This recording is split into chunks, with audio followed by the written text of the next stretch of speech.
discípulos de Cristo que al reino de los cielos le dieron su lealtad.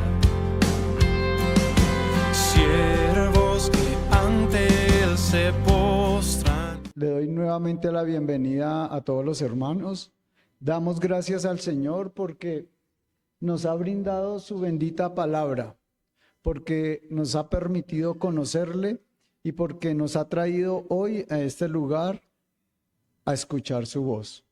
Entonces, con la misma reverencia que estamos, con el mismo corazón atento, vamos a escuchar y a meditar hoy la palabra del Señor. En esta oportunidad, el Señor nos bendice con la voz de nuestro querido pastor Luis Duarte, el cual nos va a compartir hoy la bendita palabra del Señor.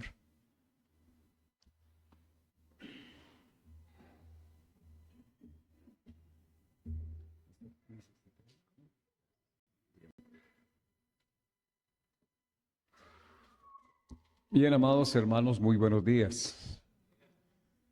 Es como para todos ustedes y todos los que hemos creído una oportunidad muy especial, es una oportunidad preciosa podernos reunir para adorar a nuestro Señor. Hoy es el Día del Señor y la iglesia manifiesta adoración congregacional, estando conscientes de que en la semana hemos dado adoración desde lo personal y familiar. Pero el domingo lo hacemos desde la congregación. Así que hoy estamos como congregación, los individuos, las familias, unidos todos para rendir culto al Señor. Estoy aquí a nombre también del presbiterio de la Iglesia Discípulos de Cristo de Colombia, en representación del presbiterio, del presidente Alonso Bejarano, de su consejo ministerial, para adelantar un acto de la misión, pero antes vamos a estudiar la Biblia, ¿verdad? Vamos a estudiar la palabra de Dios y vamos a abrir la Sagrada Escritura en Mateo capítulo 16, versículo 13 al 17. Sé que ustedes están llevando una secuencia en el libro de Apocalipsis, pero hoy seguramente vamos a tener este pequeño break ahí de las exposiciones del libro de Apocalipsis para tomar este pasaje de Mateo capítulo 16, verso 13 al 17. La palabra del Señor dice así, si ustedes me pueden acompañar, voy a leer en la versión Reina Valera. Viniendo Jesús a la región de Cesarea de Filipo, preguntó a sus discípulos, diciendo, ¿quién dicen los hombres que es el Hijo del Hombre? Ellos dijeron, unos Juan el Bautista, otros Elías y otros Jeremías o alguno de los profetas. Él les dijo, ¿y vosotros quién decís que soy yo? Respondiendo Simón Pedro dijo, tú eres el Cristo, el Hijo del Dios viviente. Entonces le respondió Jesús, bienaventurado eres Simón, hijo de Jonás, porque no te lo reveló carne ni sangre, sino mi Padre que está en los cielos. Amén. Señor, ruego que tu palabra inspirada, Dios, esté alumbrando nuestro entendimiento. Te doy gracias por mis hermanos en este lugar. Te doy gracias por tu obra, también en los demás lugares donde hoy tu nombre es anunciado. Muchísimas gracias por darnos el privilegio de congregarnos alrededor de tu nombre, para oír tus palabras, y sea esta oportunidad para que la palabra aplicada por tu Espíritu a nuestro corazón nos edifique y nos permita seguir creciendo en esta fe preciosa. Te doy gracias. En el nombre de Jesús, ruego, Señor, que nos asista a todos, Dios, a mí para poder explicar y tratar de, oh Dios, en el sentido de la predicación, poder exponer la verdad. Y a mis hermanos, asistencia por parte de tu Espíritu para oír conforme al Espíritu. Muchas gracias, Señor, en Cristo Jesús. Amén. Bien, mis amados hermanos, tenemos aquí un pasaje supremamente conocido. He titulado el sermón, pues digamos que el asunto está en el texto, es ¿quién es Jesús? ¿Quién es Jesús? Y en 2 puntos vamos a desarrollar el pasaje. El primero es la respuesta de los hombres y el segundo, la respuesta de los discípulos. En este pasaje vamos a ver estas 2 cosas, pero a manera de introducción es necesario, amados hermanos, mirar el primer verso que está ahí. Viniendo Jesús a la región de Cesarea de Filipo, preguntó a sus discípulos. Y fue la pregunta que el Señor les hizo a ellos. Pero, ¿por qué en la región de Cesarea de Filipo? Esta era una ciudad que estaba aproximadamente tal vez a unos 25, 30 kilómetros al norte de la Galilea, en la parte alta, muy cerca del monte Hermón, en un lugar de grandes manantiales que surtían al río Jordán para llevar vida por todo ese valle. Allí se levantó la ciudad de Cesarea de Filipo, una ciudad construida por Herodes Filipo, un hijo de Herodes el Grande. Esta ciudad se hizo en honor al César, Augusto César. Era, en otras palabras, la ciudad de los reyes, una ciudad de reyes. Pero había algo también adicional. En esta ciudad se acuñó una moneda con la imagen del César. Pero había una inscripción que decía, César, el Hijo de Dios. Eso pasaba allí en Cesarea de Filipo. Y no es, amados hermanos, un asunto casual de que Jesús lleve a sus discípulos a esa ciudad para hacerles esta pregunta. ¿Qué pensaba la gente de Cesarea de Filipo y probablemente de muchas otras provincias del Imperio Romano? ¿Quiénes o quién creían ellos que era el Hijo de Dios? ¿A quién atribuían esa afirmación? Ahora, quien lleva a sus discípulos allí y que la ciudad no lo menciona a él porque no fue construida en honor a él, él es el verdadero rey. Él es el verdadero Cristo, él es el verdadero ungido y él es el verdadero Hijo de Dios.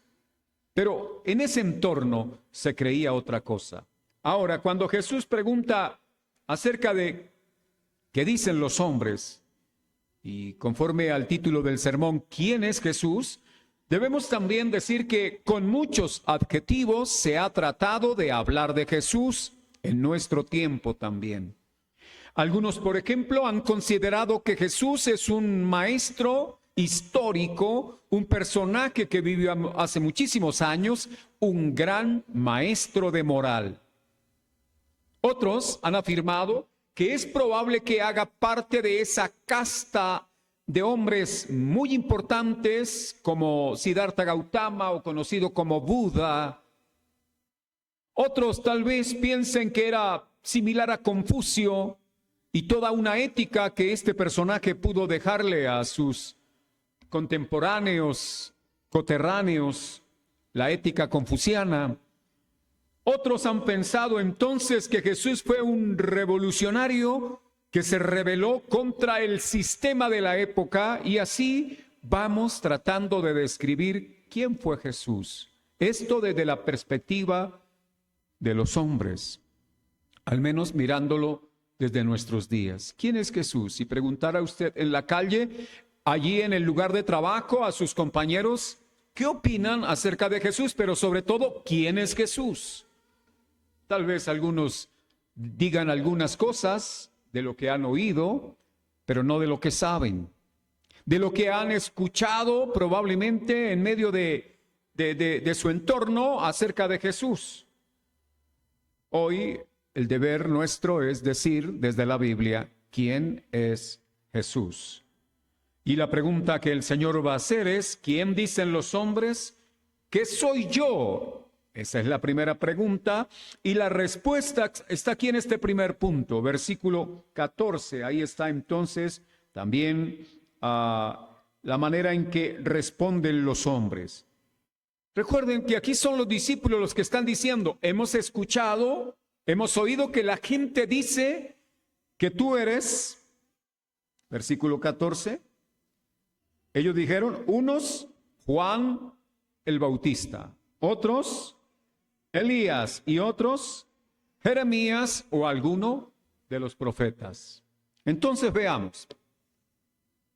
Jesús pregunta, ¿qué dicen los hombres que es el Hijo del Hombre? ¿O qué dicen los hombres que soy yo? Y ellos le dicen a Jesús, sus discípulos le dicen, bueno, hemos oído que algunos afirman que tú eres Juan el Bautista.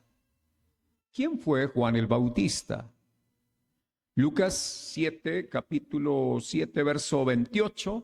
Jesús mismo dio allí una referencia de Juan el Bautista cuando dijo, de los nacidos de mujer, ninguno ha sido tan grande como Juan el Bautista. ¿Quién fue Juan? A estas alturas Juan ya había muerto, había sido decapitado por Herodes Antipas. Pero había un reconocimiento grande, gigantesco de Juan el Bautista. ¿Quién no sabía en Israel quién era Juan?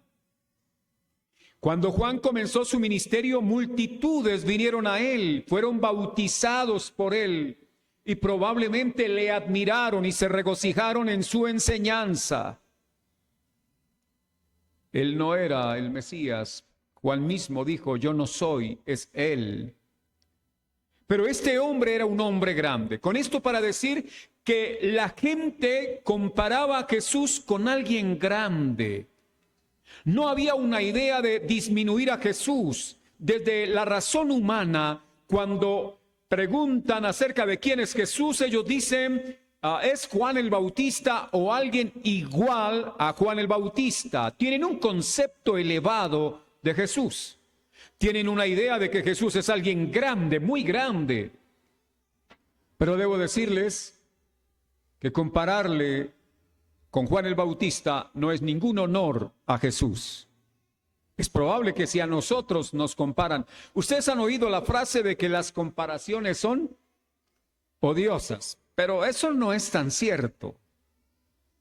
Es un dicho que las comparaciones son odiosas. ¿Cuándo son odiosas? Cuando me comparan con alguien que yo considero menor que yo. Pero cuando me comparan con alguien más grande que yo, pregunto, ¿son odiosas? Cuando a un chico que juega fútbol lo comparan con Cristiano Ronaldo, ¿creen que es una ofensa? ¿O es más bien un halago? Pero si lo comparan, ¿verdad?, con el más torpe del barrio, entonces él se siente ofendido. Y aquí Jesús es comparado con uno de los más grandes, con Juan el Bautista. Pero eso no honra a Jesús. Tener un concepto tan elevado, tan alto y quererle comparar con alguien tan grande, no honra a Jesús. Pero no solamente le compararon con Juan, un hombre que con su predicación conmovió a toda la nación, sino que también le compararon con Elías. ¿Y quién fue Elías? Uno de los mayores profetas y el ícono del profetismo en Israel. Elías era considerado prácticamente el precursor de todo el profetismo. Y muchas veces Elías era símbolo de los profetas. Por eso en la transfiguración de Jesús, allí en esa revelación de la gloria de Cristo, apareció Elías y Moisés. Y Moisés era el símbolo de la ley, de la enseñanza de la Torá, mientras Elías es el símbolo de los profetas, como la cabeza del profetismo. O sea, de nuevo, algunos piensan que es Elías. Elías ha vuelto. Otra vez le comparan con alguien grande. Otra vez quieren honrarlo comparándole con alguien poderoso. El profeta de fuego. El profeta que desafió a todo un reino. el profeta que destruyó la casa de Baal y de Acera, un gran profeta. ¿Estaban en lo correcto estos hombres que responden a la pregunta, ¿quién es el Hijo del Hombre? ¿Quién es Jesús? Teniendo ese elevado concepto de Jesús, ¿están en lo correcto? No. ¿Y por qué no? Porque lo que se menciona aquí como Juan, como Elías o como Jeremías son hombres. Son seres humanos, son vasijas de barro. Y cuando los hombres tienen a alguien para que les guíe y para que sea su salvador igual a ellos, entonces no hay ninguna salvación. Porque el mismo texto bíblico en Santiago nos va a decir que Elías era un hombre sujeto a pasiones semejantes a las nuestras, para decirnos que era un hombre, simplemente un hombre. Por grandes que sean los hombres, al menos como los vemos nosotros, muy lejos de lo que es verdaderamente Jesús. No se debe comparar a Jesús, por el Hijo de Dios, con uno de nosotros o con uno de los grandes, porque Él es Dios y nosotros criaturas. Él es creador, Él es hacedor, nosotros su obra. Por eso la idolatría, que es hacer de las cosas creadas la imagen de la adoración a Dios, está prohibido en las Sagradas Escrituras y constituye pecado. Estos conceptos constituyen pecado. Pero también dijeron Jeremías, y Jeremías es probablemente un profeta destacado por su fidelidad a la palabra. Cuando Dios lo llama, le dice que, bueno, lo santifiqué desde el vientre y le ha dicho que él sería profeta y yo te diré lo que vas a decir y tú serás fiel a mis palabras. Y Jeremías fue fiel a las palabras, soportando toda la persecución que tuvo en los días de aquellos reyes que se desviaron de Dios, siendo echado en una cisterna, sometido casi que a morir de hambre. Jeremías sufrió mucho y él luego va a decir en su escrito, tu palabra me ha sido para persecución, tus palabras han sido para mí de vergüenza, me han avergonzado todo el tiempo. Quise decir, nunca más hablaré de ti, pero había algo adentro que no pude vencer. Más fuerte fuiste tú que yo, Jehová, me sedujiste y no pude dejar de hablar tus palabras. Eso fue Jeremías, un profeta muy fiel a las palabras de Dios.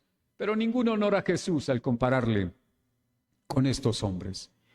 Y esa es la manera en que los hombres ven a Jesús. Recuerdan que cuando Jesús fue visitado por Nicodemo, Nicodemo era en esa época el maestro de Israel. No, un maestro, era el maestro de Israel. El hombre más elocuente, más inteligente, más sabio de entre los judíos. Y vino a Jesús para decirle, maestro, ninguno puede hacer estas cosas que tú haces si no está Dios con él. Pero oigan bien el calificativo, el adjetivo que usa Nicodemo para Jesús. Le dijo, maestro, maestro. Esa es una manera respetuosa de acercarse a Jesús. Otros le dijeron, el carpintero. Otros decían, el hijo de María. Pero Nicodemo dijo, maestro. ¿No era Nicodemo el maestro? Y que el maestro reconozca que Jesús es un maestro, ¿no es algo honorable? ¿No es algo que da honor? Sí, a un hombre sí, pero a Jesús no. No sé si me estoy explicando. Nicodemo solo le alcanzó el cerebro para llegar a pensar que Jesús llegaba, lo máximo que Jesús podía hacer era un maestro, porque Nicodemo era el estándar. ¿Quién podía ser más grande que Nicodemo? Nadie en Israel. Él era el maestro y si hay alguien que se aproxime solo podrá ser como él. No más. Y aunque Nicodemo quiso honrarlo con ese título, A la verdad, esa es lo que la razón, esa es la respuesta de la razón humana, de la capacidad intelectual del hombre para querer hablar de Jesús y para presentar a un Jesús desde la perspectiva humana, no es más que otro hombre. Y aquí viene entonces lo interesante de este diálogo que Jesús tiene con sus discípulos, o mejor de esta enseñanza.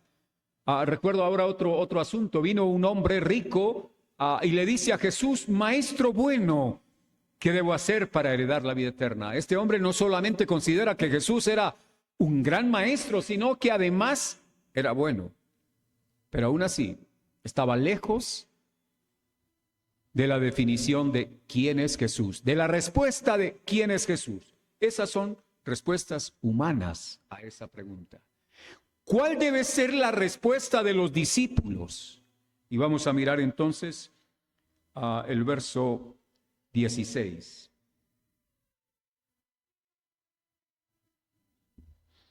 En el 15 está la pregunta que Jesús le hace a los discípulos: ¿y quién decís vosotros que soy yo?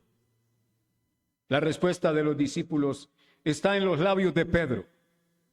Respondiendo Simón Pedro dijo: Tú eres el Cristo, el Hijo del Dios viviente. Hermanos, aquí hay algo supremamente grande. Lo primero que debo decir es que esa respuesta de Pedro no es una respuesta producto de la inteligencia humana. No alcanza el entendimiento humano para llegar a esa respuesta. Eso no viene de los hombres.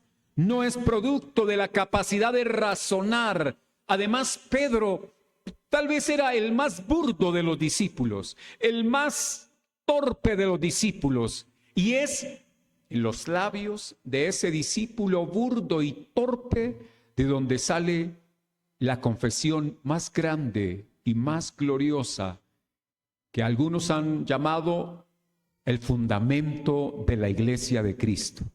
O sea, la iglesia se fundamenta en esta afirmación, y no es tanto en la afirmación, sino en lo que la afirmación dice. Y lo que está diciendo es mostrándonos quién es Jesús. ¿Quién es Jesús? Entonces vemos que el saber humano no alcanza. El saber humano solo llega a pensar que fue un profeta, un hombre, un revolucionario, un gran maestro de moral, un hombre bueno, no más. Pero en la mente de los discípulos y en sus labios, lo que confiesan no es a causa de la gran inteligencia de los discípulos. Estamos en una época donde, creo que siempre ha sido así, se valora enormemente la inteligencia, ¿no? Y a los inteligentes, porque han logrado probablemente, quiero decir, todos somos inteligentes, todo ser humano tiene inteligencia, pero hay algunos más brillantes que otros. Admiramos a las personas inteligentes, se hacen notar, captan información más rápido y la pueden procesar de mejor manera, pueden dar respuestas mucho más coherentes.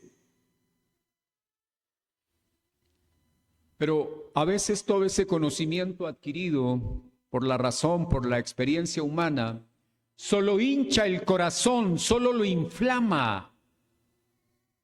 Por eso decía Pablo, hablando a los Corintios en su carta, dice que el conocimiento envanece, pero no estaba hablando del conocimiento de Dios, estaba hablando del conocimiento del que tanto los corintios se gloriaban, la sabiduría de este mundo, de los sabios de este mundo, a los cuales Dios no quiso revelarse, sino que se reveló a los considerados más escasos, tal vez, de conocimiento, de inteligencia, a lo bajo y de lo vil. Por eso es importante ver ahora que Pedro, sus labios se abren, quizás no pasaron minutos echando cabeza, ¿no? Jesús les pregunta, ¿qué dicen vosotros que soy yo? Y uno podría recrear esa imagen pensando ellos caminando de un lado para otro, ¿verdad? Qué pregunta tan difícil. Hoy Jesús nos va a rajar, nos va a corchar. No, no hubo tiempo para procesar información. Pedro va a responder de una vez. Y lo que él dice es, tú eres el Cristo. Y esa es la primera cosa que tenemos acá. Tú eres el Cristo. Pero ¿qué significa el Cristo? El Cristo significa el ungido, el rey esperado, el rey profetizado, el rey anunciado por siglos. Que no fue David, que no fue Salomón, que no fueron ninguno de esas 14 generaciones que reinaron desde David hasta la deportación de Babilonia, como lo muestra Mateo. Ninguno de ellos fue el Cristo. Fueron algunos ungidos de entre los hombres y por lo tanto el registro del libro de Reyes y de las Crónicas nos deja ver el pecado de esos reyes, la imperfección de esos reinos, la ascensión del rey, pero la caída del rey. Luego no era entonces ninguno de ellos el Cristo prometido, el ungido, el rey esperado por la nación. Dios le había dicho a Abraham, de tu simiente me saldrán reyes. Y desde Abraham hasta David, 14 generaciones que ninguno fue rey. Pero luego de David sí, 14 generaciones que fueron reyes. Y luego el reino queda vacante porque desde la deportación hasta Cristo no hubo ningún rey del linaje de David. Ahora estaban en Cesarea de Filipo y el rey era Herodes Filipo, el de esa región, o Herodes Felipe. Pero él no pertenecía al linaje del cual se había anunciado que Dios levantaría a su rey de la tribu de Judá. Aparece Jesús. Y ahora encontramos entonces que Pedro va a decir esto. ¿Cómo es que un discípulo puede llegar a afirmar esto? Tú eres el Cristo, no esperaremos a nadie más. Ninguno de los que vino lo fue y ninguno de los que pueda venir en el futuro será, ni tampoco lo es Herodes Filipo, ni tampoco lo es el César. Tú eres el Cristo, señalando a Jesús. Esto solo es posible por revelación. O sea que la respuesta de los discípulos a la pregunta de Jesús no es producto del entendimiento de la capacidad humana, sino que tiene que ser por revelación. Ya que el ser humano está incapacitado por su pecado para llegar a ese nivel de discernimiento. Entonces, Pedro ese día hizo una afirmación supremamente gloriosa y verdadera acerca de Jesús, pero queda claro en el pasaje porque el mismo Señor va a decirlo así. Bienaventurado eres Simón, hijo de Jonás, porque no te lo reveló carne ni sangre, sino mi Padre que está en los cielos. ¿De dónde vino la revelación? Del Padre. Vino de arriba, vino de Dios. Lo que usted y yo creemos acerca de Jesús, si no viene del Padre, es solo razón humana, entendimiento humano y no es verdadero. ¿Me estoy explicando? Pero si lo que sabemos de Jesús y si lo que creemos de Él, entonces ha venido de Dios por revelación y la revelación está aquí. Por eso creemos que la Biblia es palabra de Dios. Que Dios se nos ha revelado de esta forma a través de su palabra. Y obviamente a través del mismo Jesús. Pero es muy importante entonces ver que no llegaremos a realmente identificar a Jesús y no solamente identificarlo, sino a creerlo y a vivirlo, que Él es el Rey, Él es el Cristo, y a eso apunta la palabra Cristo, el ungido, el Rey. ¿Es Jesús el Rey de nosotros? ¿Es Jesús el Rey de su vida? Porque uno puede hasta decirlo, ya que lo hemos oído por varios años, hemos oído que Jesús es el Rey. Pero para que eso sea una realidad, es necesario que el Señor haya traído esa verdad a nuestro corazón, aplicada a nuestro corazón, para que vivamos en su reino. A Nicodemo Jesús le dijo, si no naces de nuevo, no puedes ver el reino de Dios. Y delante de Nicodemo estaba el reino de Dios y no lo podía ver. Solo podía ver un maestro. Ahora Pedro era mucho menos inteligente y mucho menos estudiado que Nicodemo. Pero lo que Pedro está afirmando es, tú eres el Rey, tú eres el Cristo. Cosa que Nicodemo, con toda su inteligencia, no pudo ver, porque Dios ha escondido estas cosas de los sabios y nos las ha revelado a nosotros. Eso dijo Jesús en su oración. Nos las ha revelado. Ahora, pero no solamente va a decir que Él es el Cristo, con lo cual Pedro entiende, si eres el Rey, ¿yo qué soy ante Él? Si Él es el Rey, en mi relación con el Rey yo ocupo la posición de súbdito, siervo. Somos siervos del Rey.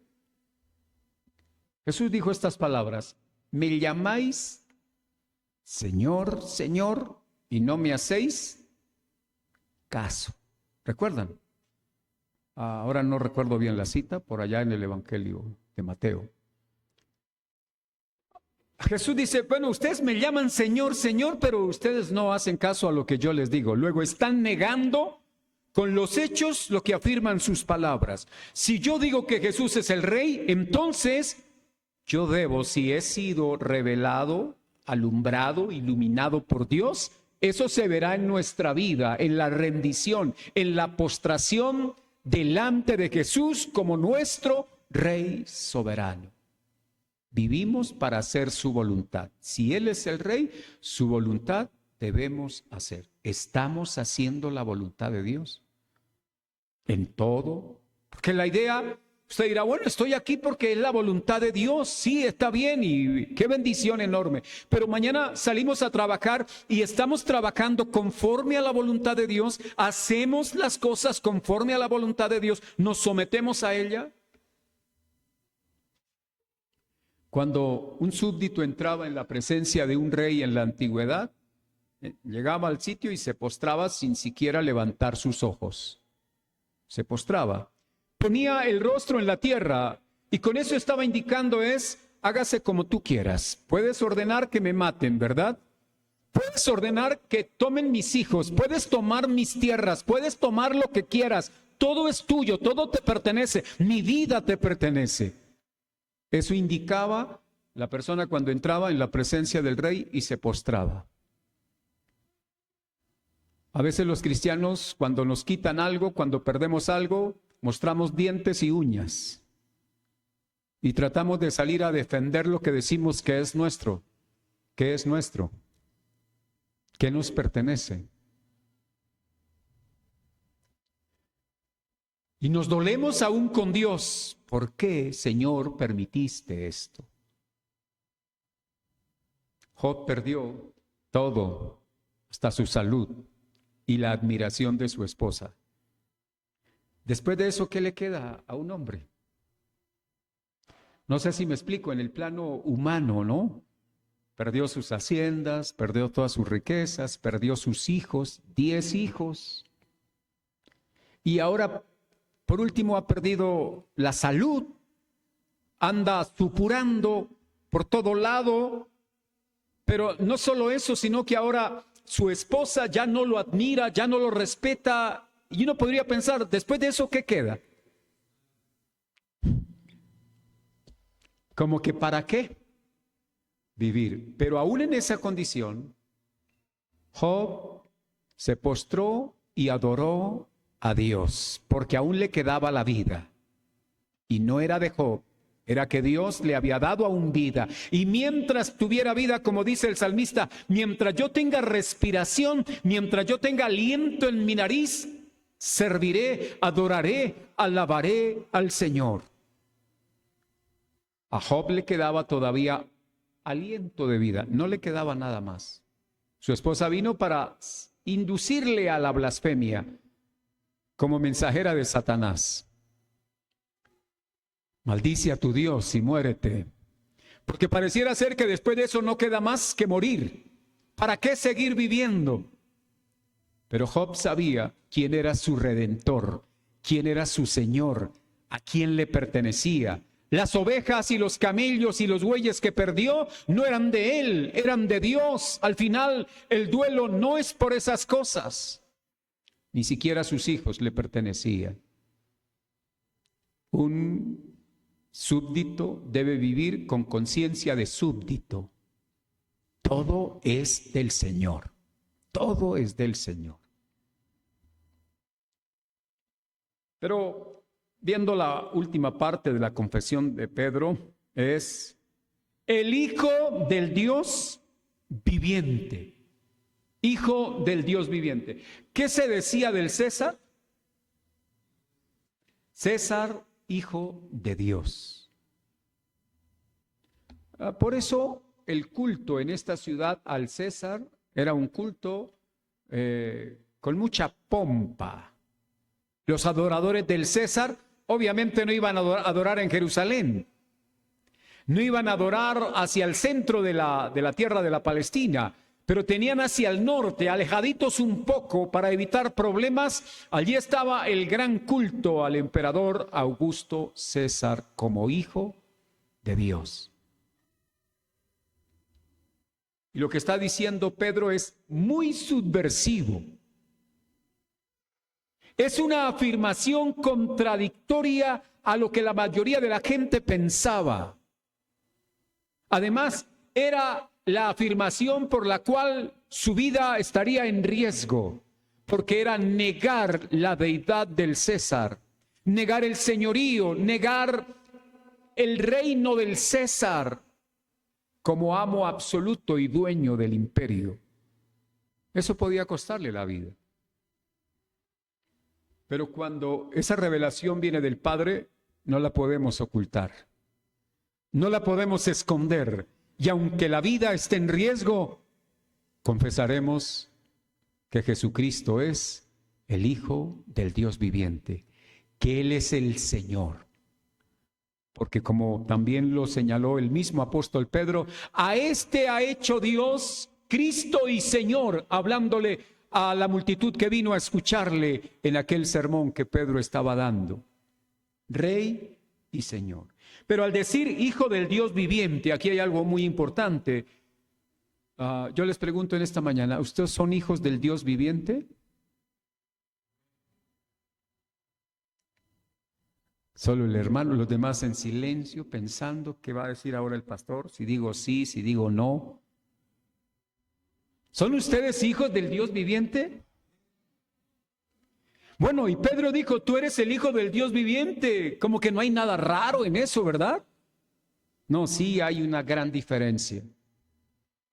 Al decir que Jesús es el Hijo del Dios viviente, Pedro estaba declarando que Jesús era de la misma sustancia del Padre, de la misma esencia divina.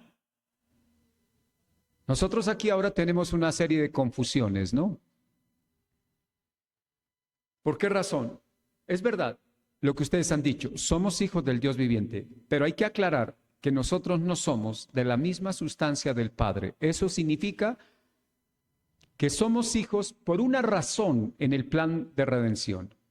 La razón por la cual usted y yo, sin ser de la misma esencia, sin ser de la misma sustancia, sin tener el ADN divino, ¿cómo es que llegamos a ser hijos?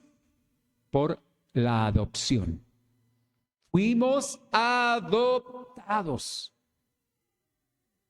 Si usted va por la calle y un niño se le acerca y le dice, papá, pero no es su hijo, por un lado lo mete a uno en un serio problema, ¿no?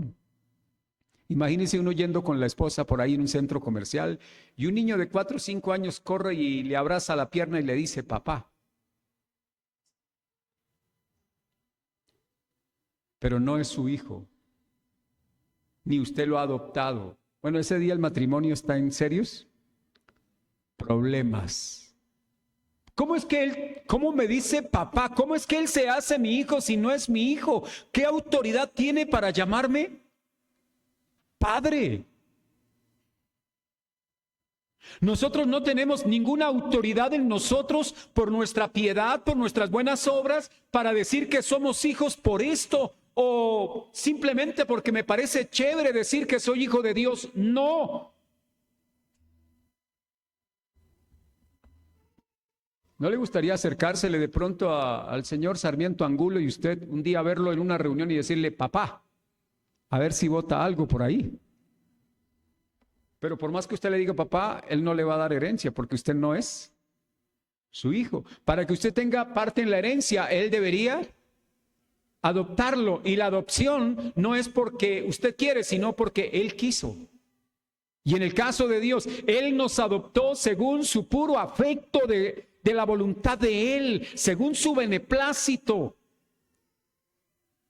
Dios nos adoptó porque él quiso, porque a él le plació. Y somos hijos no porque somos de su misma esencia. El único que es consustancial con el Padre es Jesucristo. Por eso él es el único y verdadero Hijo de Dios desde el sentido de la sustancia y de la esencia. Hubo una palabra en el comienzos del siglo IV que fue muy importante, una palabra griega. Él es homoousios. Homoousios, de igual sustancia, de la misma esencia. Eso era lo que Pedro estaba afirmando, pues todos los israelitas se consideraban hijos de Dios. Solo porque eran hijos de Abraham, aunque no muchos decían ser hijos de Dios, porque ellos entendían la implicación de la frase. Ellos sabían que Abraham, padre de la fe, y ellos consideraban que eran hijos de Abraham, pero esa era una forma para pensarse como hijos también de Dios. No lo afirmaban, porque cualquiera que afirmara en esa época, que lo dijera, yo soy hijo de Dios, tenía un serio problema. ¿Cuál? Se estaba haciendo igual a Dios. Es por eso a Jesús en el capítulo 5 del Evangelio de Juan, después de haber curado al paralítico de Betesda, Jesús estaba siendo juzgado porque lo había hecho en día de reposo. Y lo llamaron porque le dijeron, ¿cómo es posible que en día de reposo usted haga estas cosas? Y Jesús suelta una bomba ahí. ¿Cuál fue la bomba que le soltó? Mire, usted me están juzgando porque yo hice esto en el día de reposo. Esto es así chiquitito. Sepan esto, mi Padre hasta hoy trabaja y yo trabajo. Los judíos se escandalizaron de inmediato, ¿verdad? Si hubieran sido católicos, ellos se hubieran persignado ante la frase de Jesús. Cuando Jesús dijo, mi Padre, haciendo alusión a Dios, los judíos que estaban ahí interpretaron, se hace igual a Dios porque se hace de la misma sustancia de Dios. La confesión de Pedro no es que Jesús era un hijo de Dios como lo somos nosotros, no. Esta es una afirmación que sacudió las creencias de fariseos, de saduceos y de toda la nación, porque estaban dispuestos a creerlo como un profeta, a creerlo como un maestro, pero no a creer que él era Dios. Jesús es Dios, porque él es el Hijo de Dios. Y el hijo del perro es perro, y el hijo del gato, gato, y el hijo de los hombres, hombre, y el hijo de Dios, por consecuencia, Dios. ¿Está clara la idea? Confesamos los creyentes, los discípulos, llegamos al conocimiento de que Jesucristo es Dios. Por ahí hay pseudo cristianos hablando de Jesús, pero no como hijo de Dios. Hablan de Jesús como un buen hombre, como un personaje digno de seguir, pero cuando se habla de que si Jesús es Dios, ellos van a decir no. Y si Jesús no es Dios, entonces la obra de la cruz fue la obra de un hombre y no la obra de Dios. Claro que se hizo hombre para que el hombre Jesús recibiera el castigo de nuestros pecados, pero como Dios venciera la muerte y se levantara de la tumba como amo y dueño de la vida para traer vida a nosotros. Jesús dijo, a mí no me quitan la vida, yo la doy y la vuelvo a tomar. Eso no lo puede hacer un ser humano. El ser humano se puede quitar la vida, pero volverla a tomar no puede. Jesús demostró con la resurrección de que Él es Hijo de Dios, que Él es Dios. El mar lo reconoció, pero el mar no es inteligente. Pero cuando Jesús le dijo calma, se calmó. El viento cesó su fuerza. Los demonios, ¿cómo lo reconocieron? ¿Recuerdan la frase con la que los demonios? Jesús, Hijo del Dios. Oye, qué confesión la de los demonios. Porque ellos sabían quién era Jesús. Ahora, nunca se sometieron a Jesús. Hay gente que sabe cosas de Jesús, pero no se someten. Y todos los que vivimos en el reino de Dios debemos someternos a su reino, a su voluntad. Sepan esto, el Hijo de Dios, Dios reina con nosotros, Dios reina en nosotros, Dios reina sobre nosotros. Él es nuestro Rey y no es hombre. Por eso es un ridículo cuando algunos cristianos meten las manos en el fuego por gobernantes humanos corruptos, porque eso es lo que el hombre sabe hacer. Hace unos días atrás hubo un consejo de ministros que ha sido histórico, o queda para la historia el consejo de ministros. El señor presidente de nuestra nación usó una frase que me llamó la atención mientras lo escuchaba y él dijo algo así, no voy a parafrasear. Es que ustedes no obedecen al presidente, porque el presidente no es señor y no es rey. Solo Jesús es Señor y Rey. A Él le debemos completa obediencia, aunque nuestra obediencia no es perfecta. Debemos entender que nuestra obediencia lo honra, nuestra obediencia lo exalta, nuestra obediencia demuestra que Él es nuestro Rey. Porque si me llamáis Señor, Señor, y no me hacéis caso, es una mentira. Hay que vivir lo que creemos. Y creemos que Jesucristo es el Hijo de Dios, que vino y murió por nosotros. Entonces no nos salvó un hombre, nos salvó Dios y estamos adorándolo a Él, porque si Él no es Dios, somos los más grandes idólatras en la tierra. Estaríamos adorando a un hombre y no a Dios. Pero solo al Señor tu Dios adorarás. Y por eso en esta mañana estamos adorando a Jesús como Dios, porque Él es el Hijo de Dios. ¿Crees esto? ¿Crees que Jesús es el Rey y que es nuestro Rey? Vamos a vivir conforme a su voluntad. Oremos. Padre, te doy gracias por tu amor, por tu misericordia, por tu bondad divina e infinita. Te doy gracias por esta oportunidad, Dios, de ver tu palabra, de ser alumbrado por ella. Los hombres hacen ciudades en honores a sus reyes, a sus importantes. Señor, solo es necedad humana, perdónanos. Y aunque exaltan a los hombres, te menosprecian a ti, pero tus discípulos, los súbditos de tu reino, te exaltan a ti, porque por revelación han llegado al convencimiento de que tú eres el Rey y que tú eres Dios. Gracias por venir a tomar nuestra forma humana, sin dejar de ser Dios.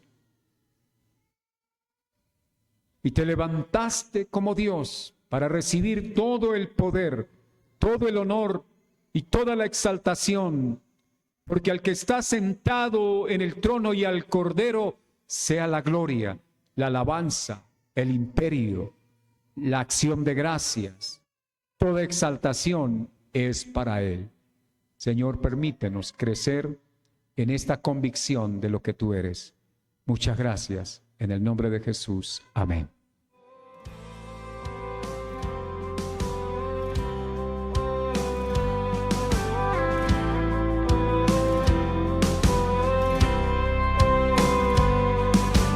Fieles discípulos de Cristo que al reino de los cielos le dieron